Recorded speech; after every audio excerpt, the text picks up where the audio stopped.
Hi everyone! So today we're going to be talking about how to care for the oh so beautiful Rhaphidophora Tetrasperma. Now Rhaphidophora Tetrasperma is the scientific name for this plant. However, in my experience, you will never see it labeled that way in any of your local stores. You are more likely to see it labeled as a Mini Monstera, a Mini Jenny, a philodendron Mini Monstera, a philodendron Mini Jenny, but just know this is not a philodendron.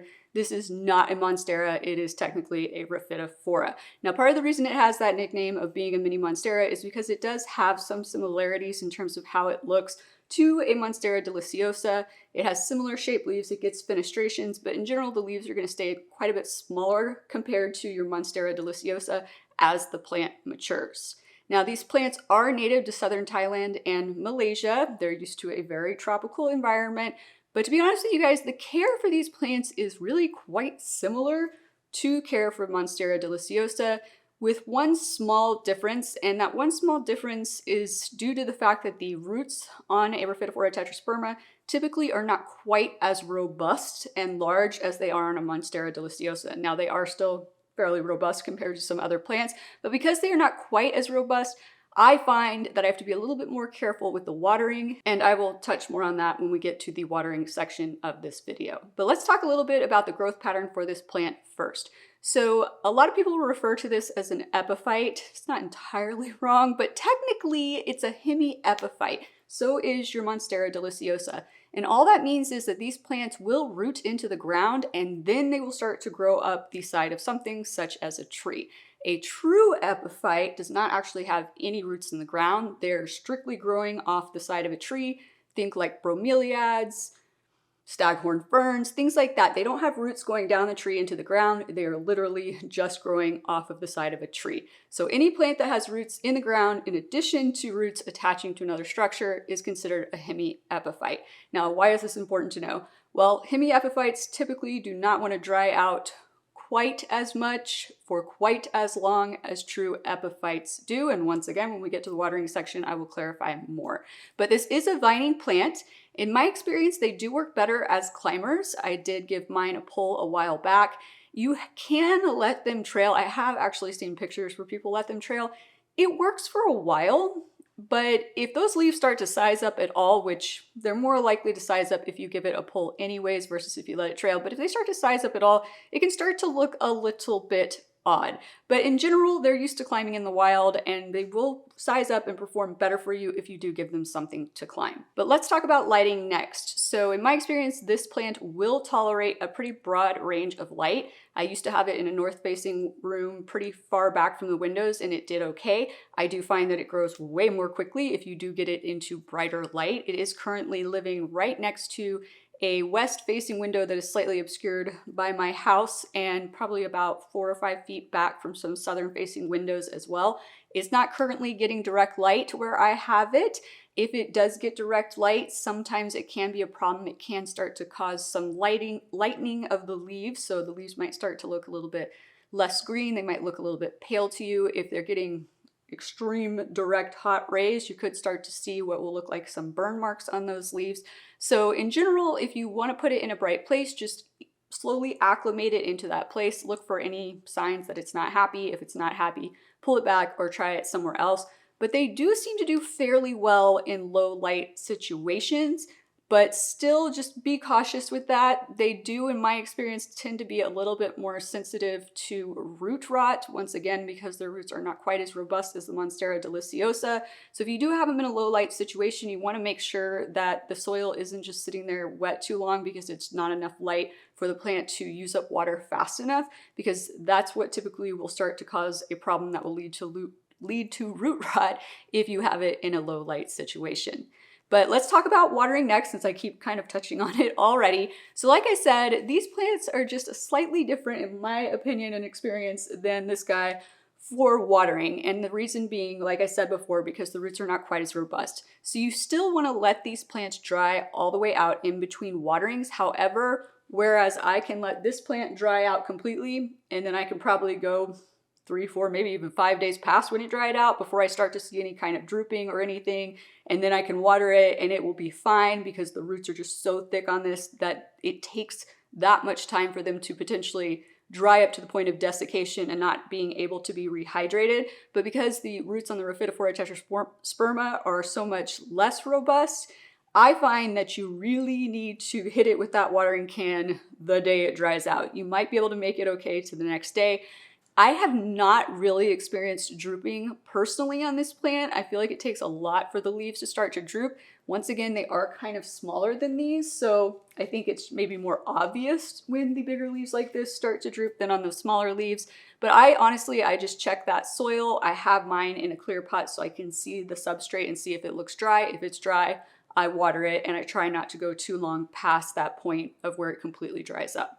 Now let's talk about soil next, because once again, when I was talking about like if you wanted to put this in a low light situation, you want to make sure that it's able to use up its water quickly enough so that it's not sitting there wet, and having it in the appropriate type of soil is definitely going to help with that. So since this is a hemiepiphytic plant, I do like to put it into my epiphyte mix.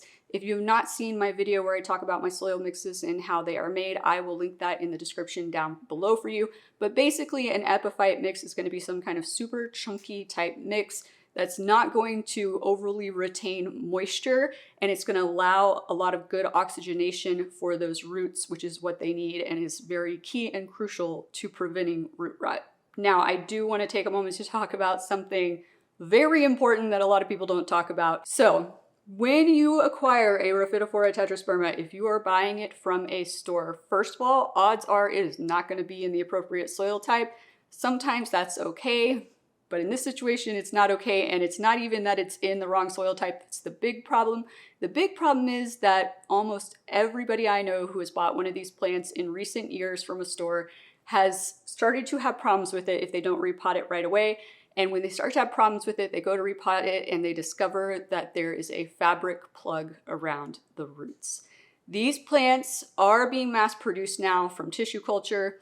The growers are using the fabric plugs. If you are not familiar with what a fabric plug is, basically, in order to keep the root structure together to the point where when the plant goes from seedling to, a teenager or whatever it may be, whatever size it's going to be, they use these fabric plugs so that when they transplant the plant into a bigger pot, they don't have to disturb the root structure in any form or fashion. It allows them to just pick the plant up. All the roots are contained in that fabric plug. They stick it into a bigger pot of soil, pot it up, send it off to the store, and then you buy it. Well, what's the problem with this? The problem is that those roots are now kind of stuck in that fabric plug. Theoretically, they should be able to push through it. In my experience, it doesn't happen. But the other problem is they don't change the substrate. So if they had substrate inside of that fabric plug, which was substrate for when it was a seedling, which typically is going to be a different type of substrate needed in that situation than when they pot it up, when it gets to the size it needs to be sold. And now it's got two different soils that are staying wet for two different amount of times, and it ends up leading to those roots dying off in that plug. So I highly recommend repotting these plants immediately when you bring them home. Take them out, clear everything off. I'm sure you are probably going to find the fabric plug. If you find the fabric plug, the ideal situation here is for you to very carefully cut that fabric plug off and remove as much of it as humanly possible. Then you want to pot this back up into a nice chunky airy epiphyte mix like I said before, and you should be good to go. Now, if you do run into a problem where you're watching this video and you're like, crap, I didn't check when I bought my plant and I've been having problems like she's talking, as soon as this video is done, I'm sure you're going to go check. You're probably going to find that fabric plug, and odds might be that the roots are just toast. If you find that the roots have just gone to mush and everything in there, just chop the plant up. That is honestly what I ended up having to do with mine, which did also have a fabric plug, which I did not discover right away. So eventually what I ended up doing was removing all of the roots off of that plant. I chopped it up into multiple cuttings. I restarted it in water, and then I planted them all back up. And it's gotten way healthier, stronger roots ever since I did that. So honestly, I think that is one of the best ways to handle that situation. Other people have told me that's what they've done as well, and that the plant has come back bigger, beautifuler, and stronger. But other than repotting right away for that reason, let's talk about how often you might actually need to repot this plant after you've got it into the correct soil and you've made sure that there's no fabric plug around those roots. So these plants are relatively quick growers. However, I don't find that the roots really spread super crazy fast. You probably only need to check this plant probably once a year, maybe only once every 2 years, to see if it's root bound to the point that it needs to be moved up a pot size.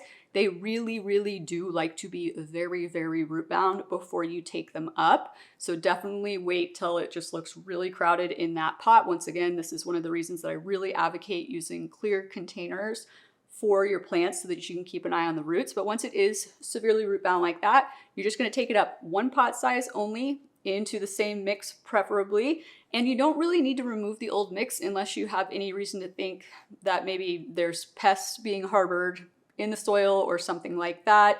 I mean, if you want to just do a full soil refresh, you can, but in general, there's no need to mess with the roots. They will start to find their way around in the bigger pot. Now, I want to talk about temperature and humidity for these plants next, because that is a big one that I get questions about all the time. So temperature range for these plants just out in the wild, ideal temperature ranges for them is about 65 degrees Fahrenheit to about 80, probably all the way up to about 90 degrees Fahrenheit. So as long as you're staying within those ranges within your home, you should be fine. Now, you do also always want to make sure, once again, that this plant, just like any other plant, is not in a direct air draft. And by direct air draft, I mean there's not cold air coming out of your AC blowing directly on the plant. If it's wintertime, there's not hot air blowing directly out onto that plant. Airflow, on the other hand, is totally acceptable. For example, if you have ceiling fans running and everything, that's fine. That's not blasting a super chill amount of air onto your plant. Now, for humidity, obviously, this is a tropical plant, so in its ideal environment, it would like higher humidity, probably somewhere above 70%. However, mine has done absolutely fine without the use of any humidifiers or anything in my house the entire time that I've owned it. I think I've had it for almost 3 years now, 2.5 maybe, something like that. And it has not had a problem, even in the winters where sometimes it'll get down to 30% humidity in here. It hasn't even like phased this plant at all. So in general, it seems to do fine in pretty much any kind of range of household humidity that you might find. Now, if you do have higher humidity, if you live somewhere tropical, airflow is going to be important to you in terms of like having some fans going in the room periodically throughout the day and things like that to help prevent any kind of fungal or bacterial issues from starting to develop on those leaves. So keep that in mind. Otherwise, this plant's not super prone to anything really fungal or bacterial or anything like that. Now, pests is another story though. So let's talk about pests next. So in my experience, most people who have problems with pests on this plant is, once again, generally going to be the same kind of pest issues you find on your Monstera deliciosa. Spider mites, mealybugs, thrips. Those are probably the big three that I can think of that you might find afflicting this plant. If you do find that you have a pest problem, once again, you want to isolate that plant like you would with any other plant. Give it a nice wash down with some water, treat it with your pest spray of choice. If you like to use beneficial bugs, that is an option as well. And just repeat that process as necessary until the pests are completely gone. And once again, I do have a bunch of videos on pest control, you guys. So if you're not sure about the appropriate process for things, comment down below and I will give you a link to the correct video that will help you out. But let's talk about fertilization next. So like I said, these are pretty rapid growing plants. I do not feel like they're quite as heavy feeders as this big guy back here, but they still need to be fertilized in general about once a month. If it is during the main growing season and their growth is picking up more rapidly, then sometimes I will go to once every 2 weeks. I personally prefer to use a balanced liquid fertilizer with an NPK of 10-10-10 or 20-20-20 mixed in with my watering can whenever I water my plants. I actually use Bonide's,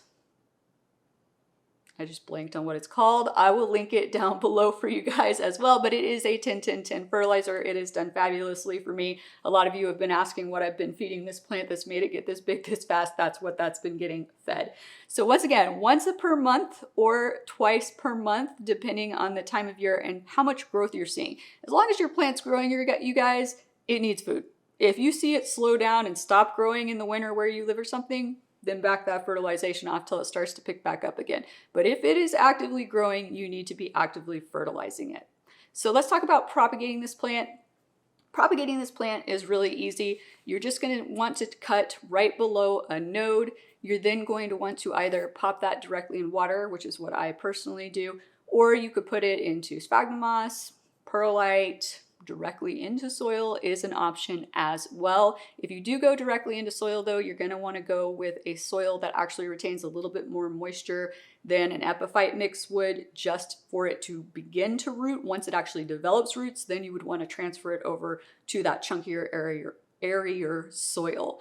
In general, I find that in water will work just fine, but it does tend to root a little bit more slowly for me in water than some of my other plants, but it gets there eventually. And if you want to break it up into a bunch of individual nodes and then pot them up so you have a more full pot, you can. Otherwise, you can just keep it as multiple nodes and just have it be a propagation that will grow as one vine. And don't ask me how many vines are in my plant that I keep showing you guys, because I've forgotten.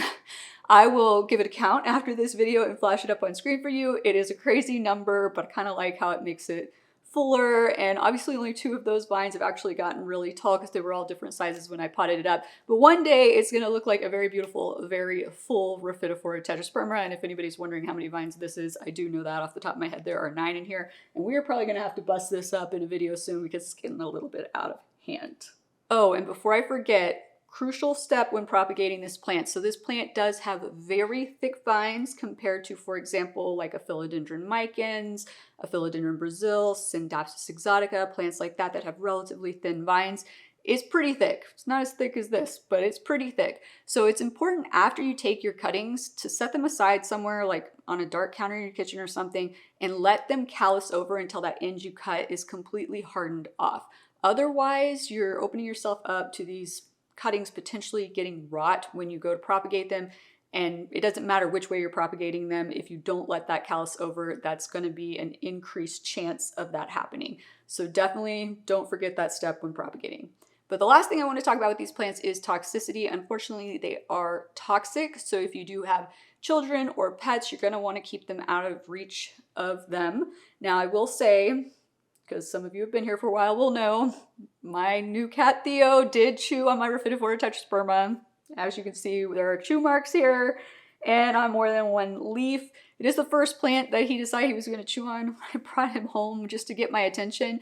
But he has not eaten large quantities of this. He basically was just chewing on it to get my attention. And honestly, they release a thing that aggravates their mouths when they bite on it. So most of the time, one bite will be all it takes and they will stop messing with it. But if you are in a situation where your pet or a child does get into this plant and consumes large quantities, just immediately get them to a doctor or a vet. It is not going to be uncommon to experience vomiting, diarrhea, those kinds of things right after it happens either. But get them to a doctor or a vet and everything should be okay. And then just either get rid of the plant if it's going to be a problem or find some place where you can put it and it will safely be away from them. But that's all I've got for you today. I hope you guys have found this video to be helpful in learning how to take care of your beautiful Rhaphidophora Tetrasperma. If you have any questions beyond what I've discussed today, comment down below and let me know. If you have found this video helpful, I would greatly appreciate it if you could hit that like and or subscribe button, and I look forward to seeing you guys again next time. Aloha!